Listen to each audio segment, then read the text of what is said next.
در مورد درگیری امروز در مجلس نمایندگان و موزل پیش آمده بر سر حوزه‌ای شدن انتخابات در غزنی بیشتر بحث میکنم. اینجا با من آقای دکتر عبداللطیف پدرام، عضو مجلس نمایندگان و رئیس حزب کنگره ملی افغانستان هم حضور دارن. آقای پدرام، سپاسگزار که وقت گذاشتین.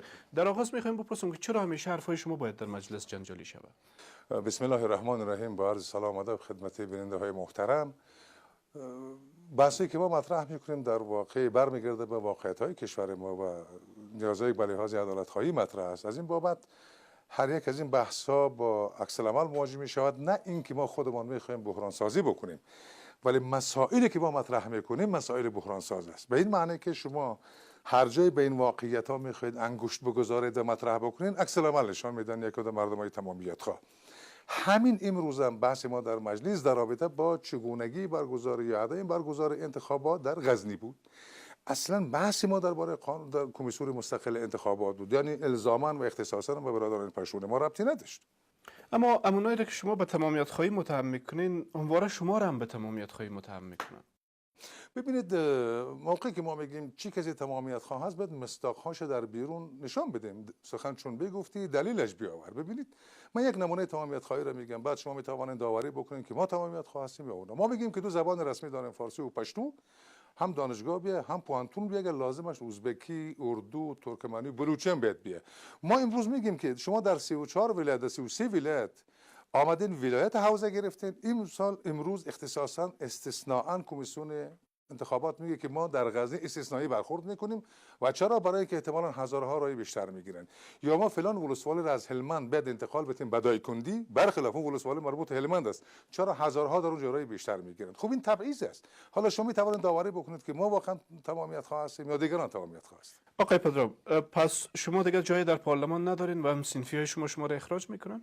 هم صنفی ما نمیتوانند ما را اخراج بکنن، برای اینکه حضور و اخراج و غیاب در پارلمان قانون داره. من منتخب مردم بدخشانم، منتخب قوم شوونستای پشتون از جنوب نیستم، از پکتیا و فرض بفرمایید لغمان که من خارج بکنن. اونا در توانشان است و اونا صلاحیتشان است. رای گیری هم شود رای ما بیشتر از رای چند تا فاشیستی نماینده هست که به نام قوم محترم پشتون آمدن. یک مشت آدمای عادیه که استدلال ندارن، پیوسته دعوا میکنن. وقتی که آدم عقل نداره، منطق نداره، بس کردن نمیتونه، بعد یا سلا بگیره یا جنگ کنه یا بزنه یا بکوبه. کاری که امروز در مجلس کردن. نه ما داریم استدلال میکنیم، میگیم کارتان در رابطه با غزنی غیر قانونی است، اونا رو بعدا میکشن و میخیزن میخوان دعوای فیزیکی برای بندازن. آقای پدرام، روایت پشتونا این است که اگر حوزه های انتخاباتی در غزنی کوچک شود، پشتونا هم نماینده می داشته باشند در پارلمان و دلیل کلانشان این است که هزارها نتونستن خوب ازشان نمایندگی کنند. ببینید، اگر چنین بود، 7 سال میشه از این پارلمان، 7 سال میشه از این مجلس نمایندگان.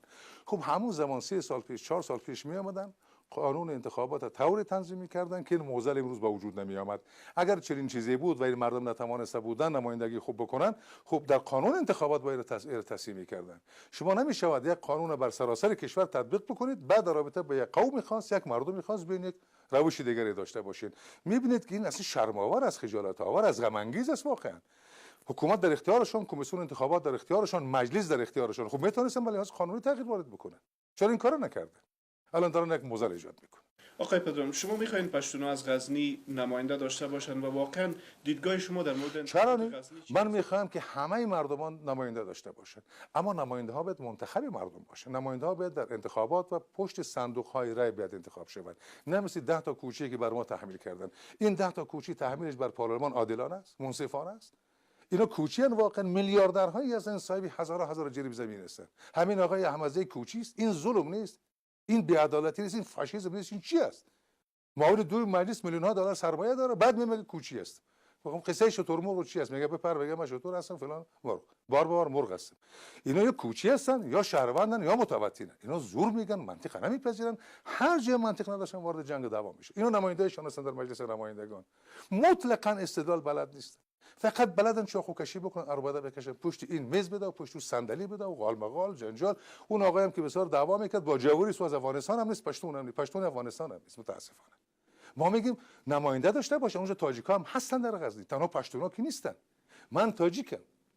اگر تاجیکا در غزنی میخوان بیان سر انتخابات بیان، اگر مشکلی وجود داره بدر قانون انتخابات تصحیح میشه. در غیر از اون ظلم آشکار است علیه هزارها.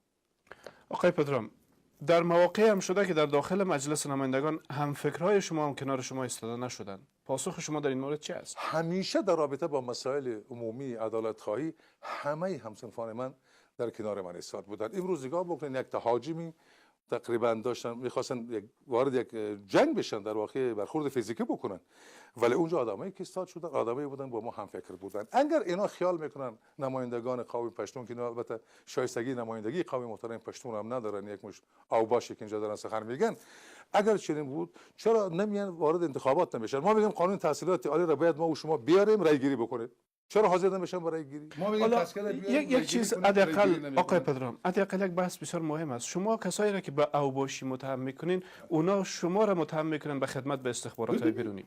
ببینید استخبارات معلوم است، استخبارات بیرونی را ببینید. شما درباره استخبارات میگین، یک آدم اسمش غنی است، رئیس به اصطلاح جمهوری مملکت است، مستقیما با وسیله استخبارات آمده. این دولت استخبارات است. مصادر امور این آدم از بیان قوم برادر پشتون ما هستند. اگر بحث استخبارات است، ممکن است در یک جایی یکی از مردمان ما را متهم بکنن. اینا سراپا متهم به استخبارات هستند. خانهشان در کجاست؟ خودشان کی آورده؟ همین لحظه کی اینا رو مدیریت میکنه؟ همین لحظه CIA و استخبارات انگلستان اینا رو مدیریت میکنه. اگر این نوع داوری ها باشه، اینا 95% در این استخبارات هستن. حکومتشون حکومت استخبارات است. غنی مگر برده بود در انتخابات؟ بار اول دکتر عبدالله از این آدم برد، استخبارات رو بر ما مسلط کرده. تاریخ این کشور نشان داده که کی جاسوس است، کی استخباراتی است، کی در کجا زندگی کرده، کی حمایت کرده، چگونه به قدرت رسیدن. تا حال ما نه در قدرت بودیم و نه در کدام ساختار تشکیلاتی این دولت بودیم. بنابراین تاریخ افغانستان گواه است چه کسانی برای کشورهای بیگانه جاسوسی کردن و چگونه به قدرت رسیدن و حداقل در همین دوره چگونه به قدرت رسیدن. مشخصا در مورد غزنی اگر این موضوع حل نشد، اقدام بعدی شما به عنوان یک نماینده مجلس که میخواین در غزنی فرصت داده شود به همه که حق رای دادن باشن چی میگید؟ من نظرم این است همون گونه‌ای که در بدخشان انتخابات شد، در هرات انتخابات شد، در کابل انتخابات شد مطابق قانون انتخابات، در غزنی همین گونه انتخابات برگزار بشه. هر کسی که رای میگیره رای بگیره.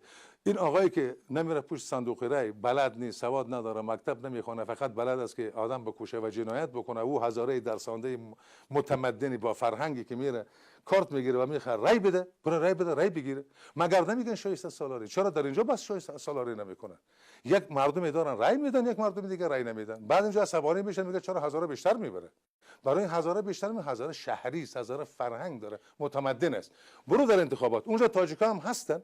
من به عنوان یک کسی که برای از حقوق خواهم دفاع میکنم باید از حق تاجیک‌ها دفاع بکنم، ولی در رابطه با تاجیکان بحث ما همین است که در چارچوب قانون در انتخابات برن. اگر قرار است حوزه بندی شود، همه افغانستان باید حوزه بندی شود و اگر قرار است که اونجا تقسیمات بکنن، یک ولایت برای مردم جاغوری بدن که هزارها برن در منطقه خودشان، بعد تاجیک‌ها و پشتونان بیان در منطقه خودشان. آقای پدرام، فکر میکنین که این تصمیم را کمیسیون انتخابات گرفته؟ اصلا شما بر استقلالیت کمیسیون باور دارین یا اینکه تصمیم حکومت افغانستان مستقل نیست؟ شما از جریان انتخابات نگاه کنید، از زمین چند روز به خصوص یک ماه اخیر، یک روز تذکره میده، یک جای استیکر نداره، یک جای رنگ نداره، 10 روزی تابعیضایشان کار نمیکنه. این کمیسیون 2 نفرش استعفا داد و داد زدن و گفتن که غنی مداخله میکنه، از بس این آدم مداخله میکنه ما دیگه نمیخوایم در کمیسیون کار بکنیم. مگر گواهی بیشتر از خود اعضای کمیسیون ما و شما میتوانیم داشته باشیم؟ نه شما اونقدر مطلع هستین نه ما مطلع هستیم، ولی 2 نفر اعضای برجسته کمیسیون به دلیل مداخله آقای غنی به حکومت استعفا دادن و گفتن که مداخله میکنه. مسلما کمیسیون مستقل نیست. در آخرین پرسش میخوایم بگویم که واقعا شما برای انتخابات پیشرو آماده هستین که برین به پای صندوق رای و آماده هستین خودتان را کاندید بکنید؟ من از بدخشان کاندیدا هستم، با آنکه میدانم که این کمیسیون مستقل نیست، ولی میدانهای مبارزه در برابر فاشیست ها رها نخواهیم کرد. من در برابرشان ایستاد هستم. این مبارزه در چه سطحی؟ در همه سطوح، هر جایی که ایجاب بکند که حق ما را تحقق ببخشیم، در همه سطوح بلا قید و شرط.